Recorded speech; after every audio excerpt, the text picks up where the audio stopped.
نضيء بنورنا الدنيا وننشر في الفضاء أملا ونعلي عزم همتنا فمن طلب العلا وصل. بسم الله الرحمن الرحيم. الحمد لله رب العالمين والصلاة والسلام على سيد الأنبياء والمرسلين سيدنا وحبيبنا وحبيب رب العالمين محمد وعلى آله وأصحابه ومن هدى بهديه إلى يوم الدين. ہم سفر میں یہاں سے گزر رہے تھے، جمعہ کی نماز کا وقت ہوا تو سوچا ہی نہیں پر نماز ادا کرتے. ساتھیوں کا تقاضا ہوا کہ نماز کے بعد 5 منٹ آپ کے سامنے کچھ باتیں آ جائے. 5 منٹ میں اپنی بات میں ختم کر دوں گا انشاءاللہ. برادران اسلام، ہم جس دور سے گزر رہے ہیں یہ فتنوں کا دور ہے. اس دور میں ہمارے لیے سب سے اہم اور بنیادی چیز اپنے اور اپنی نسلوں کے ایمان کو بچانے کی فکر ہے.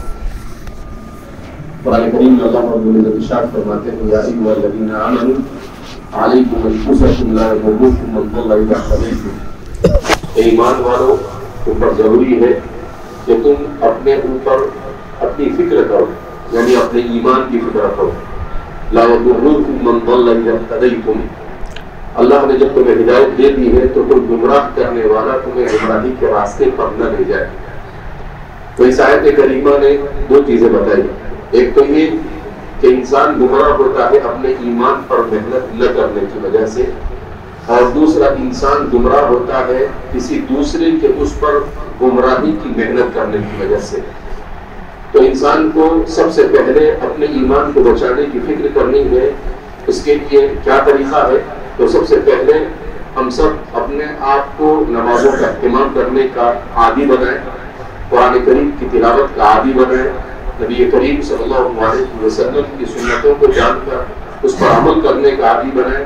اللہ رب العزت سے دعا کریں اللہم ثبتنا علی الایمان، کہ اللہ ہمیں ایمان پر ثابت قدمی نصیب فرما. تو یہ سب سے پہلی ہماری ذمہ داری. دوسری ذمہ داری کہ ہمارے بچوں اور ہماری نسلوں کا ایمان کیسے محفوظ ہو. تو اس کے لیے ضرورت اس بات کی ہے کہ ہم اپنے بچوں کو بچپن سے اپنے گھر میں دینی ماحول فراہم کریں، اپنے گھر میں دعاؤں کا اہتمام کریں. کھانے کے لیے بیٹھے تو بسم اللہ بولے. ہم جب والدین بولیں گے تو بچے سیکھیں گے. جب گھر میں گالی گلوچ کا ماحول نہ بنائیں، اپنے گھر میں قرآن کی تلاوت کا ماحول بنائیں، اپنے ایک دوسرے کو نماز کا حکم دے، امر بالمعروف اور نہی عن المنکر کرے. جو آدمی کو گھر میں کوئی گالی دے تو دوسرے 2 لوگ اس کو گالی سے روکنے والے ہوں. تو اس طریقے سے اپنے گھر کا ماحول ایمانی بنائیں اور اپنے بچوں کو دین کی تعلیم دینے کی فکر کریں. ان کو قرآن سکھائے، انہیں ادعیہ مقصورہ سکھائے، اور اس طریقے سے ان کا ذہن دینی بنائے کہ دنیا کی کوئی طاقت ان کے ایمان کو متزلزل نہ کر سکے. تو اس طرح سے ہمیں یہ فکریں کرنی ہے اگر ہم اپنے اور اپنی نسلوں کی ایمان کو بچانا چاہتے ہیں. جو دین کی دعوت کا کام ہوتا ہے اس سے اپنے آپ کو جوڑنے کی کوشش کریں. جس طرح جہاں پر بیان وغیرہ ہو اس میں شرکت کرنے کی کوشش کریں، اس لیے کہ وَذَكِّرْ فَإِنَّ الذِّكْرَىٰ تَنفَعُ الْمُؤْمِنِينَ. قرآن میں اللہ فرماتے ہیں کہ نصیحت کرو کہ نصیحت مومن کو اثر کرتی ہے، مومن کو نفع پہنچاتی ہے.